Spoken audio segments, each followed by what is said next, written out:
orang yang ahli itu disebut dengan mujtahid, maka baik benar yang mereka istimbat atau salah yang mereka istimbat, tetap saja mereka dianggap benar.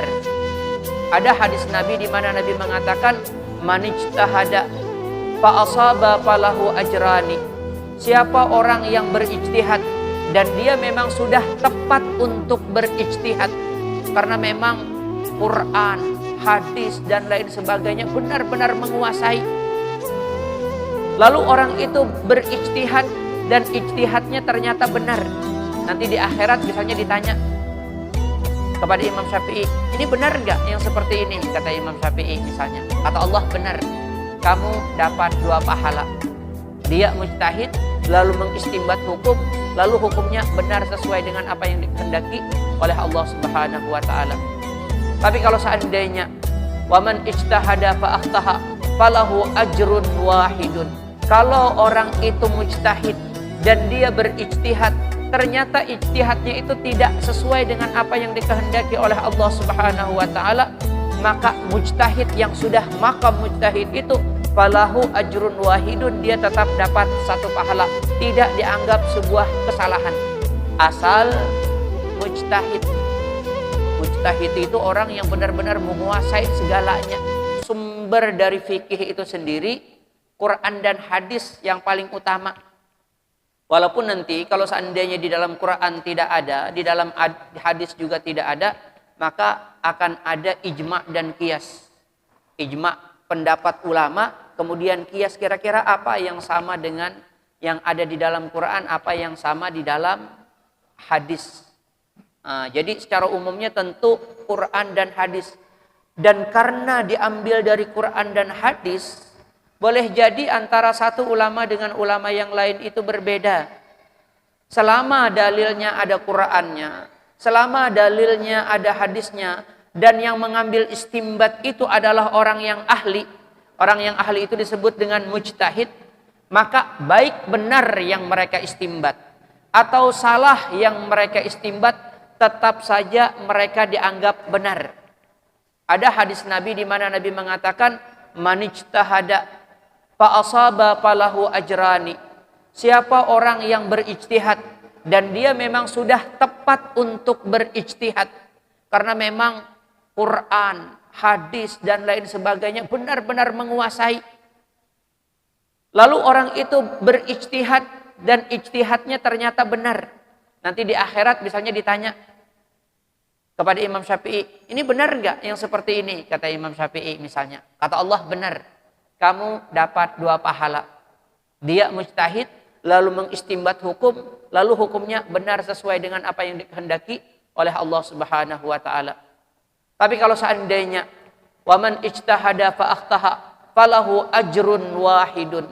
Kalau orang itu mujtahid dan dia berijtihad, ternyata ijtihadnya itu tidak sesuai dengan apa yang dikehendaki oleh Allah Subhanahu wa taala, maka mujtahid yang sudah maqam mujtahid itu falahu ajrun wahidun, dia tetap dapat 1 pahala, tidak dianggap sebuah kesalahan. Asal mujtahid. Mujtahid itu orang yang benar-benar menguasai segalanya. Kalau seperti pengarang yang kita baca ini yang menyusun hadis ini Ibnu Hajar Al-Asqalani. Beliau ini juga orang yang mensyarahkan Sahih Bukhari dengan nama kitab Fathul Bari. Itu 14 jilid kurang lebihnya. Nah, Ibnu Hajar Al-Asqalani ini masih orang yang bertaklid. Dia tidak menjadi mujtahid, tidak, masih orang bertaklid. Padahal dia kalau di dalam ilmu hadis disebut dengan Hafiz Ibnu Hajar. Kalau Hafiz itu berarti man hafidha mi'ata alfi hadisin matnan wasanadan. Orang yang hafal 100.000 hadis dan yang dihafalnya itu matannya, konteks hadisnya hafal, wasanadan dan sanatnya hafal. Saya mengambil dari si A mengambil dari si B mengambil dari si C, sampai ke Rasulullah Shallallahu Alaihi Wasallam. Kalau hafal 100.000 hadis, maka disebut dengan al-hafiz. Kalau kita belajar usul tafsir seperti itu. Tapi orang yang seperti itu masih menjadi orang yang bertaklid. Artinya tidak menjadi mujtahid seperti Imam Syafi'i, tidak menjadi mujtahid seperti Imam Maliki, tidak menjadi mujtahid seperti Imam Hanafi, tidak menjadi mujtahid seperti Imam Hambali, tapi menjadi orang yang bertaklid. Naik sedikit. Orang di makam hadis ini, kalau tadi 100.000 itu dianggap sebagai al-hafiz, ada orang naik disebut dengan hujjah. Hujjah itu man hafiza salasa mi'ati alfi hadisin matnan wa sanadan. Orang yang hafal 300.000 hadis matan dan sanatnya. Seperti Imam Al-Ghazali itu disebut Hujjatul Islam Al-Ghazali. Masih bertaklid. Imam Ghazali masih bertaklid bermadhab Imam Syafi'i.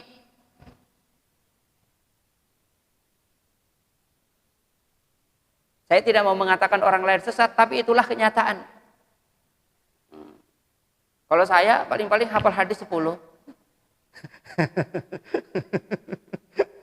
Jadi otomatis hanya sekedar membacakan, menerangkan. Maka itulah ukuran. Jadi kalau mujtahid, yang sebetulnya mujtahid itu banyak. Kalau memang benar-benar menguasai Quran, tafsirnya, maknanya, mana yang nasah, mana yang mansuh, mana yang nasih, mana yang mansuh, mana yang rajih, mana yang marjuh.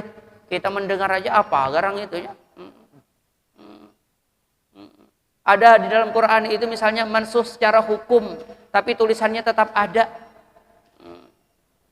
Itu yang termasuk diantaranya, idza najaitumur rasul faqaddimu baina yadaykum sadaqah. Kalau kamu mau bertanya dengan Rasulullah Sallallahu Alaihi Wasallam, maka dahulukan oleh kamu bersadakah, bayar. Itu ada masih di dalam Quran, tapi hukumnya sudah mansuh, tidak dipakai lagi. Jadi kamu kalau nuntut ilmu gak usah bayar. Kalau harus bayar seperti Quran nanti, siapa tahu ada orang yang tidak punya ilmu, gak bisa nuntut ilmu nanti. Maka secara umum, kalau kita membaca Yasin, ittabi'u man la yas'alukum ajran wa hum muhtadun. Kamu harus mengikuti orang yang la yas'alukum ajran, yang tidak minta kepada kamu balasan. Jadi berarti gurunya kada minta apa-apa. Itu yang perlu diikuti. Kalau gurunya bilang, pokoknya sekali pengajian bayar 5.000 ya. Bila kada bayar, keluar. Mau yuhi aku aja. Jangan diikuti. Itu jelas gurunya dah mencari dunia. Yang kada bebayaran aja belum tentu lagi ikhlas. Itu Quran, hafal semua. Kalau Yasin kan hafal. Ittabi'u man la yas'alukum ajran. Ikuti orang yang tidak minta kepada kalian ajran. Wahum muhtadun. Dan mereka itu orang yang dapat petunjuk. Artinya dapat petunjuk, artinya benar. Biar kada minta bayaran, kalau kada benar juga. Sini, aku ajari kalian. Ilmu tamat sembahyang. Itu pasti sesat itu. Biarnya kada bebayar-bayaran, jangan diumpati juga.